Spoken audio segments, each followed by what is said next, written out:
खैर रोहान ने पैसे नहीं लगाए जर्मन लैंग्वेज पे और किस तरह नहीं लगाए वो भी इनसे पूछते हैं। मेरा लेवल B2 तक है माशाल्लाह। आपने इनकी ज़िंदगी बदली और ये वीडियो आप सबकी ज़िंदगी बदल देगा। आपने जर्मनी आने से पहले बिल्कुल जर्मन लेवल नहीं सीखी थी? बिल्कुल भी नहीं। बिल्कुल भी नहीं। आप जब बात आती है सर्विसेज या प्रोडक्ट की, मैं लाख दूँ लैपटॉप आ जाएगा, ठीक है, मेरे हाथ में लैपटॉप है, लेकिन लाख रुपए दे के मैं जर्मन लैंग्वेज B1 या A1 दिमाग में नहीं डाल सकता। जब मैं जर्मनी आया तो मैंने A1 A2 लेवल किया, लेकिन मेरी स्पीकिंग उस लेवल की नहीं थी जो फ्लुएंट या फ्लुएंट होनी चाहिए। फिर मेरे कज़न ने मुझे एक सोल्यूशन दिया। उसने बताया कि तुम्हें किन टॉपिक्स में इंटरेस्ट है। जर्मन्स को ये आपका सर्टिफिकेट नहीं चाहिए होता। आप B1 का सर्टिफिकेट लगा दो और उनके सामने चुप करके बैठ जाओ। इंटरव्यू में जाके वो आपसे ये नहीं मांगते B1 का सर्टिफिकेट मुझे दिखाओ। वो देखते हैं कि यार ये जो मैं बोल रहा हूँ इसे समझ आ रही है और जो मैं उसे पूछना चाह रहा हूँ वो बंदा अपने बात एक्सप्लेन कर पा रहा है कि नहीं कर पा रहा। या मैंने खुद फील किया कि एक मैं गैदरिंग में बैठता हूँ, मुझे किसी की बात समझ नहीं आ रही और वो हंस रहे हैं, तो मैं फील करता हूँ कि मैं एक ऑड बंदा, ऑड नंबर हूँ। ऐसा पॉइंट आएगा ना और आपका ऐसा फील होगा जिस तरह आप इंग्लिश बोलते हैं ना उस तरह आप जर्मन बोलेंगे, जिस तरह इंग्लिश समझते हैं जर्मन समझेंगे, आपको डिफरेंस फील नहीं होगा। कि अगर आप जर्मनी के बारे में सोच रहे हैं ये सब एडवांटेजेस, तो इसके सामने ये लैंग्वेज कुछ भी नहीं है।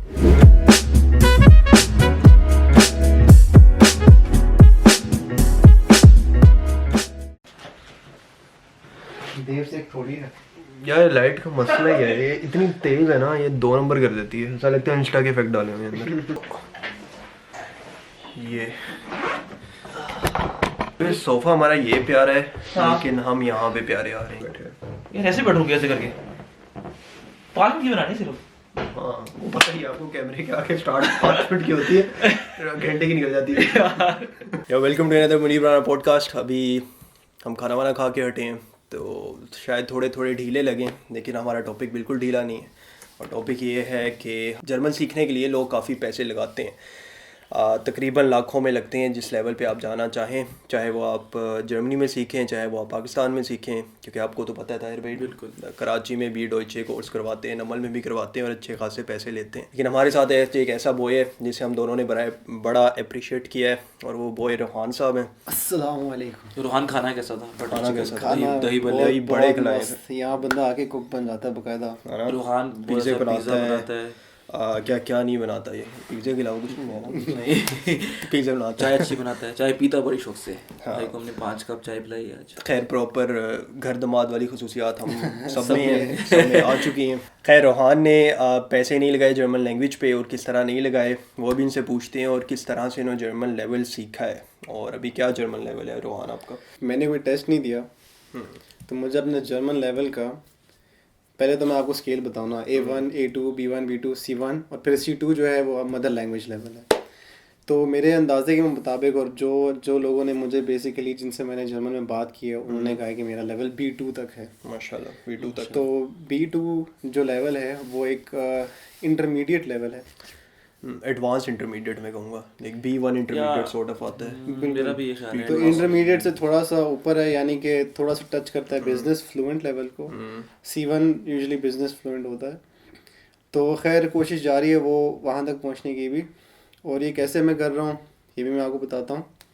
तो बेसिकली जब मैं जर्मनी आया और आने से पहले भी मुझे एक ऐप मिली, उस ऐप का नाम था डुओलिंगो, जिससे आपकी ज़िंदगी बदल दी, जिससे मेरी ज़िंदगी कुछ हद तक बदल गई। आपने इनकी ज़िंदगी बदली और ये वीडियो आप सबकी ज़िंदगी बदल देगा इंशाल्लाह। डुओलिंगो ऐप थी ना? बिल्कुल उल्लू वाली। तो डुओलिंगो में मैंने अकाउंट बनाया और उससे मैंने बेसिक जर्मन सीखी। तो उसने मुझे कैसे हेल्प किया प्रोनाउंसिएशन में, लिसनिंग में, और फेमिलियर हो गया मैं बेसिकली लैंग्वेज के साथ। लेकिन मैं ये नहीं कहूँगा कि उस पर आप कम्प्लीटली डिपेंडेंट रहें कि यही ऐप है और ये मेरी जो है ना मुझे मदर लैंग्वेज लेवल तक पहुँचा देगी। तो जब मैं जर्मनी आया मैंने स्टार्ट किया जर्मन सीखना, लफ्ज़ को ट्रांसलेट करने में। सबसे पहले आपको वोकैबुलरी चाहिए। आप जितने जो भी सुनते हैं जो भी देखते हैं उसे ट्रांसलेट करें और उसको अपने साथ नोट डाउन करें। तो जब आप एक चीज़ रिवाइज़ करेंगे, बार बार देखेंगे, तो आपके दिमाग में बैठ जाएगी। आपने जर्मनी आने से पहले बिल्कुल जर्मन लेवल नहीं सीखी थी? बिल्कुल भी नहीं। तो मैं जर्मनी जब आया तो मैंने तीसरे महीने से जाके जर्मन लैंग्वेज सीखना शुरू की। तो सबसे पहले आपको बताऊं मोटिवेशन क्या थी। मोटिवेशन ये थी, जब मैं आया मैं यहाँ अकेला था, मुझे कुछ पता नहीं करना क्या है, कैसे करना है, क्योंकि मैं उन लोगों में से हूँ जो कभी भी ज़िंदगी में बाहर मुल्क नहीं गया। तो ये मेरा पहला एक्सपीरियंस था, और ऐसे मुल्क गया हूँ मैं जहाँ इंग्लिश का बहुत कम ही यूज़ होता है। तो मैं एक ऐसे शहर में था जहाँ 90% पॉपुलेशन को इंग्लिश नहीं आती थी, तो मैं डायरेक्शन के लिए लोगों से पूछता था कि मैंने यहाँ जाना है, बैंक कहाँ है, ये कहाँ है, डॉक्यूमेंट्स कहाँ से मिलेंगे। तो मुझे बड़ा मसला पेश आया। वहाँ मुझे रियलाइज़ हुआ कि ये बहुत इंपॉर्टेंट लैंग्वेज है, ख़ास तौर पे जिस जगह मैं हूँ, और ये मेरे सक्सेस में भी काफ़ी कंट्रीब्यूट करेगा। तो जो नॉर्मली बेसिकली फिर मेरे दोस्त भी हैं, उन्होंने भी मुझे देखा और उन्होंने भी सीखना शुरू किया, और उनमें से कई लोग हैं जिन्होंने फिर Aahista Aahista German course join करने के लिए वो मोटिवेटेड हो गए कि यार हम जर्मन कोर्स ज्वाइन करेंगे और वहाँ से सीखेंगे। तो जो जहाँ मैं रहता था NRW में, नॉर्थ राइन वेस्टफालिया में, वहाँ लोग अक्सर जाते हैं जर्मन कोर्स करने डॉर्टमुंड। तो वहाँ जो इंटेंसिव कोर्स है, ये intensive course 5 days a week होता है और 3 to 4 hours इसकी क्लासेस होती हैं, और एक लेवल ये कराते हैं 2 महीने के अंदर, जिसकी कॉस्ट है 400 to 500 euros। यानी कि अगर आप पाकिस्तानी करें तो ये 1 लाख तकरीबन लगभग 1 लाख बन जाता है। तो मैंने पर्सनली जो मेरा आइडियोलॉजी, जो मैंने सोचा कि ₹1,00,000 की, आप जब बात आती है सर्विसेज या प्रोडक्ट की, मैं लाख दूँ लैपटॉप आ जाएगा, ठीक है, मेरे हाथ में लैपटॉप है, लेकिन ₹1,00,000 दे के मैं जर्मन लैंग्वेज B1 या A1 दिमाग में नहीं डाल सकता। तो उसके लिए एक गारंटी नहीं है। क्या जेन्युइन सोच है यार, मतलब ये गारंटी नहीं है। तो अगर आपने 500 यूरो दे दिए, 600 यूरो दे दी, या आप कहते हैं यार मैं 800 यूरो दूंगा, तो बिल्कुल ही मुझे B1 A1 आ जाएगी, वो बात नहीं है। तो मैंने देखा कि यार पहले मैं ख़ुद ट्राई करता हूँ कि मैं ख़ुद सीख सकता हूँ कि नहीं। तो फिर इवेल्यूएट मैंने कैसे किया, डुओलिंगो मैंने यूज़ किया, ट्रांसलेट किए लफ्ज़, सेंटेंसेस बेसिक सीखे, लोगों से बात करने की कोशिश की, और फिर जब मैंने कंपेयर किया अपने आप को उन कॉलीग से, उन क्लासमेट से जो जर्मन कोर्स कर रहे थे, मैंने देखा कि यार मुझे भी उतना ही आता है, शायद ज़्यादा आता है उनसे। तो मैंने कहा मैं इसी तरह सीखता रहूँगा। तो मेरे काफ़ी फ्रेंड्स हैं जिन्होंने A1 के लिए 500 यूरो, A2 के लिए 1000 यूरो, और फिर B1 तक यूजुअली सारे करते हैं, जो कि 1500 यूरो हैं, तकरीबन 2 लाख बन जाता है। तो मैंने सोचा कि यार B1 तो मैं कर लूँगा और मैं ख़ुद भी कर सकता हूँ, और मैं ये पैसे बचा सकता हूँ और बेहतर चीज़ में इन्वेस्ट कर सकता हूँ। तो मेरी जो अभी टेक्निक जो मैं यूज़ कर रहा हूँ और जो मैं लोगों को रिकमेंड करता हूँ और जो मेरे काफ़ी काम आ रही है, वो ये है कि मैंने एक एक्सेल फ़ाइल मेंटेन की हुई है। उस एक्सेल फ़ाइल में 3-4 कॉलम्स हैं, जिसमें वर्ड्स, सेंटेंसेस, ट्रांसलेशन, इस तरह करके, और उसमें हर टैब में एटलीस्ट 100 रोज़ होती हैं। उस 100 रोज़ को मैं फ़िल कैसे करता हूँ, एक चैनल है टागेसशाउ, TAGESSCHAU, यूट्यूब के ऊपर, वो बेसिकली जर्मन न्यूज़ है। तो ये भी मैंने देखा, मैंने जर्मन इस्तेमाल कहाँ करनी, कंपनीज़ में। उसके लिए मुझे फॉर्मल और बिजनेस लैंग्वेज चाहिए। उस कॉन्टेक्स्ट में मुझे वहाँ से हेल्प होती है, वहाँ से मैं काफ़ी वर्ड्स पिक कर लेता हूँ। ये बिजनेस बॉय है, इनका पॉडकास्ट BBA वाला भी आया, तो वो नहीं देखा तो मैं लिंक डिस्क्रिप्शन में डाल दूंगा। खैर वही बिजनेस वाली सोच है बॉय की, क्या पैसे बचा लूँ। और वैसे चले आप कंटिन्यू करें। सॉरी। तो उसके बाद फिर ये न्यूज़ चैनल देखता हूँ। उसके बाद काफ़ी सारी मूवीज़, मैं यूट्यूब में जो भी वीडियो देखता हूँ जर्मन में, मूवीज़ जो भी देखता हूँ जर्मन में। उसके अलावा फिर मैं काफ़ी सारे चैनल्स हैं जिनका मैं आपका नाम लूँगा अभी। लर्न जर्मन विद जेनी, उसका A1, A2, B1, B2 तक कोर्सेज़ हैं, फ्री हैं यूट्यूब के ऊपर। लर्न जर्मन विद आनी है, उसके भी B1 तक कोर्सेज़ हैं। फिर नॉर्मल एक चैनल है लर्न जर्मन सिंपली, जो कि B2 तक तमाम उसके कोर्सेज़ हैं, जिसमें ग्रामर का A to Z तक सारे पॉइंट्स उन्होंने मेंशन किए हुए हैं। और उसके अलावा फिर इजी जर्मन है, जो कि C1 तक है, C1 लेवल तक।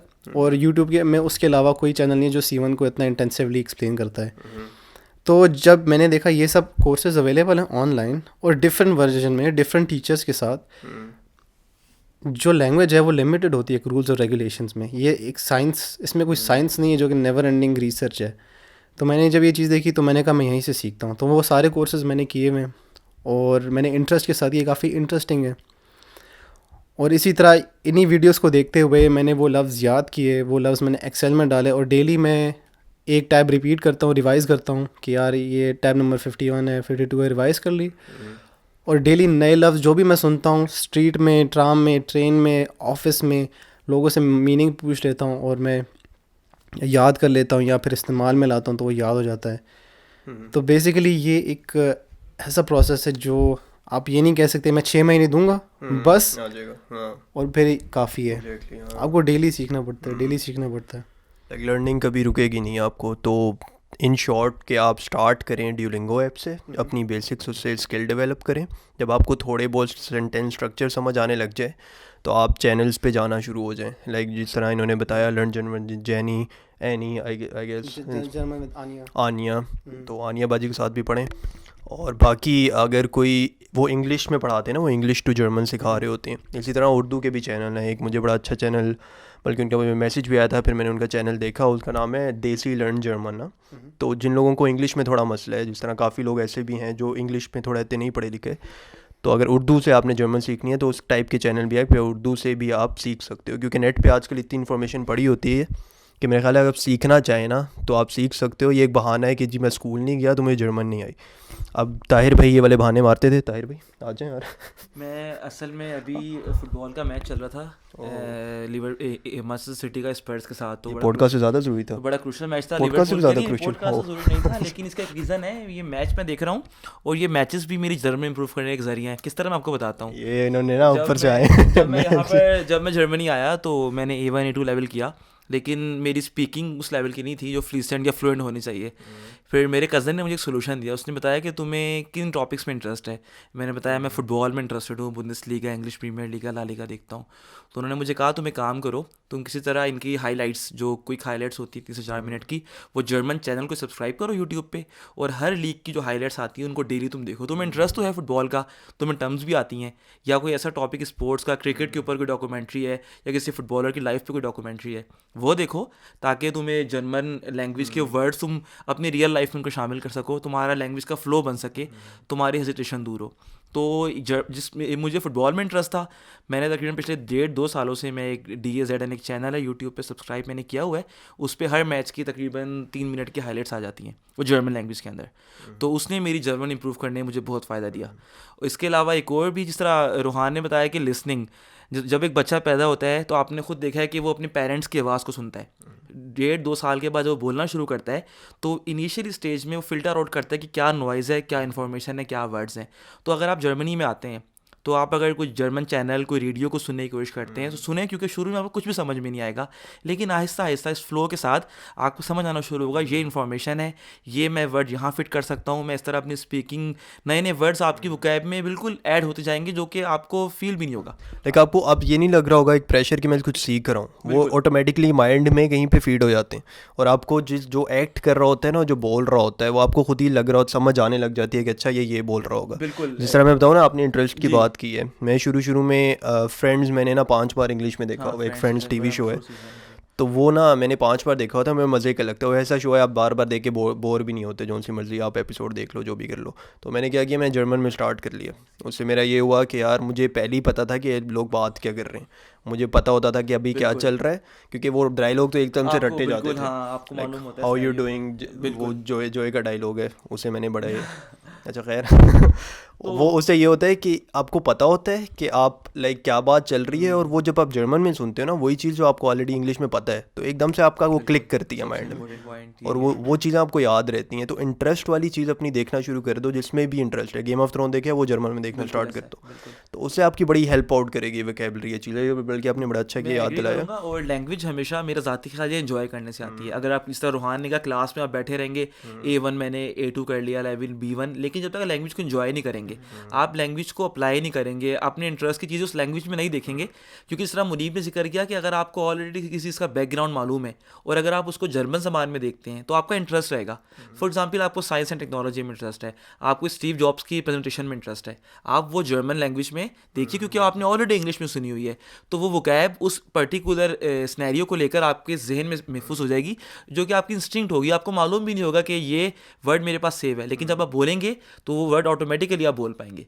तो बेस्ट सिनेरियो ये, जिस तरह रूहान ने कहा कि A1 A2 B1 अपनी जगह अहमियत रखते हैं, लेकिन जब तक आप इन्वॉल्वमेंट में नहीं निकलेंगे, आप रियल टाइम जर्मन लैंग्वेज कैसे अप्लाई हो रही है वो नहीं देखेंगे, तो आपके लिए एक मसला रहेगा। जिस तरह मुनीब ने कहा A1 A2 सिर्फ एक बैरियर्स हैं, अगर आप बोलना चाहें, मैंने वो लड़के भी देखे हैं, फॉर एग्जाम्पल रूहान सर्टिफाइड नहीं है, लेकिन इससे इसकी स्पीकिंग B2 लेवल की है। सर्टिफिकेशन डजंट मैटर, अगर आपको इंटरेस्ट है तो आप वो टॉपिक्स देखें, न्यूज़ सुने, तो आप इम्प्रूव कर सकते हैं। बिल्कुल। और काफ़ी लोगों को मैंने ऐसे भी देखे जिन्होंने B1 किया होता है, लेकिन उनसे बोला नहीं जा रहा होता, ठीक है, वो B1 B2 करके बैठे होते हैं, रट्टे मार मूर के उन्होंने पेपर क्लियर कर लिया होता है, वो यही है कि पैसे दे के रट्टा मारा, पेपर क्लियर किया, मजबूरी में सीख रहे हो ना यार कि शिट मैंने सीखनी है, मैं पैसे दे रहा हूँ, मैंने सीखनी है। लेकिन एट द एंड जब वो प्रैक्टिकल लाइफ में आते हैं, किसी से बोलने लगते हैं, वो नहीं बोल पाते। उसकी रीज़न यही होती है कि लैंग्वेज उन्होंने दिल से नहीं सीखी होती, उन्होंने पेपर पास करने के लिए सीखी होती है। तो वो ना करना कि यार मैं पैसे दे के ना B1 का सर्टिफिकेट ले लूँगा, नेशनलिटी ले लूँगा, ये कर लूँगा, वो कर लूँगा। काफ़ी लोगों के बैक माइंड में भी ये भी होता है। लैंग्वेज सीखनी है तो ये मेरे ख्याल में एक आर्ट है ये। बिल्कुल। लाइक अब इलामा इकबाल अब जर्मनी में पढ़े थे। हाँ बिल्कुल। लाइक उनकी कितनी दसवीं उन्होंने एग्जैक्टली उन्होंने वहाँ से किया। उनकी जर्मन कितनी अच्छी थी, उन्होंने एक आर्ट की तरह से सीखा था। उन्होंने एक हवा नहीं बनाया था कि यार लाइक लैंग्वेज सीखनी है, मैंने लैंग्वेज सीखनी है, ये क्या है वो क्या है। तो जब तक आप अपने माइंड सेट को बना के रखोगे ना यार कि ये चीज़ मेरे लिए अहम है और ये चीज़ मैंने इंटरेस्ट से, अपने इंटरेस्ट से सीखनी है, तब आप सीख लोगे। अब B2 मतलब ये वो वाला लेवल है कि आप किसी की भी बात आपको समझ आ जाती है। बिल्कुल, आप नेगोशिएशन लेवल पे आ जाते हैं, आप बात कर सकते हैं, आप रिप्लाई कर सकते हो उसे, आप समझ सकते हो कि अगला बंदा क्या कह रहा है और आप कॉन्फिडेंटली उसका जवाब दे पाते हो। तो जर्मन्स को ये आपका सर्टिफिकेट नहीं चाहिए होता। आप B1 का सर्टिफिकेट लगा दो और उनके सामने चुप करके बैठ जाओ। इंटरव्यू में जाके वो आपसे ये नहीं मांगते B1 का सर्टिफिकेट मुझे दिखाओ। वो देखते हैं कि यार ये जो मैं बोल रहा हूँ इसे समझ आ रही है और जो मैं उसे पूछना चाह रहा हूँ वो बंदा अपने बात एक्सप्लेन कर पा रहा है कि नहीं कर पा रहा। अगर आप कर रहे हो, आपके पास कोई भी सर्टिफिकेट नहीं है ना, आप इंटरव्यू में जाके बोल देते हो और समझ लेते हो। कभी वो उसने आपका मांगा है कोई सर्टिफिकेट? नहीं, आज तक कोई सर्टिफिकेट नहीं मांगा। आपने दिए ना इंटरव्यू जर्मन में? दिए काफ़ी, मैंने रिसेंटली काफ़ी इंटरव्यूज़ दिए हैं जर्मन में और 40 मिनट्स 50 मिनट्स के इंटरव्यूज़ थे। जहाँ मैं रुकता था, जहाँ मुझे लगता था कि मैं बेहतर एक्सप्लेन नहीं कर पाऊँगा, वहाँ बेशक मैं इंग्लिश में भी स्विच कर जाता था और वो इस चीज़ को अप्रिशिएट करते हैं, एटलीस्ट आप अपनी एफ़र्ट पुट कर रहे हैं। तो मुझे काफ़ी फ़ायदा हुआ, बहुत फ़ायदा हुआ इसके, बहुत फ़ायदे हैं। सीख तो हम लेते हैं, उसके लिए कई लोगों के लिए मोटिवेशन ये होती है कि किसी चीज़ के फ़वाइद क्या हैं। तो जर्मन लैंग्वेज के काफ़ी फ़ायदे हैं। मिसाल के तौर पर यहाँ आपको पब्लिक इंश्योरेंस चाहिए होती है यूनिवर्सिटी में एडमिशन के लिए। काफ़ी यहाँ इंश्योरेंसेस है जहाँ आप इंग्लिश में बात नहीं कर सकते। तो हालांकि होते हैं कुछ एम्प्लॉइज़, मगर फिर भी आप अगर उनको बेहतर समझाना चाहते हैं, उनकी बात बेहतर समझना चाहते हैं, उसके लिए जर्मन चाहिए। अगर आपने नया फ़ोन लेना होता है, आपने इन्फॉर्मेशन लेनी होती है, आपने अगर अपॉइंटमेंट डॉक्टर के साथ सेट करनी होती है या आपने किसी से किसी भी तरह की बात करनी होती है, तो यहाँ आपको काफ़ी फ़ायदा देती है जर्मन लैंग्वेज। उसके अलावा अगर सबसे बड़ी चीज़ यहाँ ज़ाहिर है यहाँ जर्मन लोग ज़्यादा हैं और अगर आप यहाँ एक कल्चर में इंटीग्रेट होना चाहते हैं तो आपको 2 जर्मन दोस्त चाहिए यहाँ। जर्मन एक क्लासेस में भी आपके काफ़ी जर्मन बैठते होंगे। अगर आप समझते हैं कि या मैंने ख़ुद फ़ील किया कि एक मैं गैदरिंग में बैठता हूँ, मुझे किसी की बात समझ नहीं आ रही और वो हंस रहे हैं, तो मैं फ़ील करता हूँ कि मैं एक ऑड बंदा, ऑड नंबर हूँ। तो उनकी बात समझने के लिए और उनके एक माहौल का पार्ट बनने के लिए भी ये एक ज़रूरी है। और इसके अलावा खैर मुझे तो ज़्यादातर ऑफिस में ज़रूरत थी, क्योंकि मैं अभी जो वर्किंग स्टूडेंट कर रहा हूँ, जो एक इंटर्नशिप की तरह है, उसमें भी मिनिमम रिक्वायरमेंट B1 थी। तो उन्होंने कोई सर्टिफिकेशन नहीं मांगी, उन्होंने पूछा आपका लेवल क्या है, मैंने कहा B1 है। तो फिर इंटरव्यू के दौरान इनिशियली इंग्लिश में बात की, फिर उन्होंने कहा चलें अब हम स्विच करते हैं जर्मन में। तो उन्होंने इतना ऐसा कुछ नहीं पूछा, हाउ आर यू, कैसे, ये वो, क्यों आप इंटरेस्टेड हैं और ये सब चीज़ें। तो ये मैंने उनको जवाब दिया और उनको काफ़ी अच्छा लगा। और मेरा अब ऑफिस में इन्वायरमेंट भी जर्मन, मतलब जो स्पोकन लैंग्वेज है वो जर्मन है।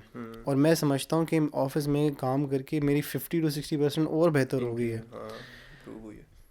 तो ये सब काफ़ी फ़ायदा। और एक ऐसा पॉइंट आएगा ना और आपका ऐसा फील होगा जिस तरह आप इंग्लिश बोलते हैं ना, उस तरह आप जर्मन बोलेंगे, जिस तरह इंग्लिश समझते हैं जर्मन समझेंगे, आपको डिफरेंस फील नहीं होगा। ये सिर्फ शुरू में हेजिटेशन होती है और कई लोगों के लिए एक चीज़ जर्मन लैंग्वेज एक बैरियर बन जाती है और ये इतना बड़ा बैरियर उनके लिए बन जाता है कि वो यहाँ के तमाम एडवांटेजेस, मिसाल के तौर पर फ्री एजुकेशन, और मेरे ख्याल से जर्मनी के अलावा मैंने काफ़ी लोगों से सुना ऑस्ट्रेलिया, यूके में जब आप इंटर्नशिप करते हैं, जो कि अप्रेंटिसशिप है, जो अदर दूसरा नाम है अप्रेंटिसशिप है, उसके लोगों को पैसे भी नहीं देते।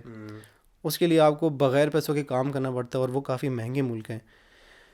तो इस तरह की अपॉर्चुनिटीज़ ख़ास तौर पर जिन लोगों के लिए एक्सपीरियंस नहीं, मेरा पर्सनली एक्सपीरियंस नहीं है, यहाँ मैंने एक्सपीरियंस गेन किया या मैंने एक नई ज़बान सीखी, तो मेरे ख्याल से अगर ये इसको बैरियर भी समझते, इसको बैरियर ना समझें, इसको अपॉर्चुनिटी समझें।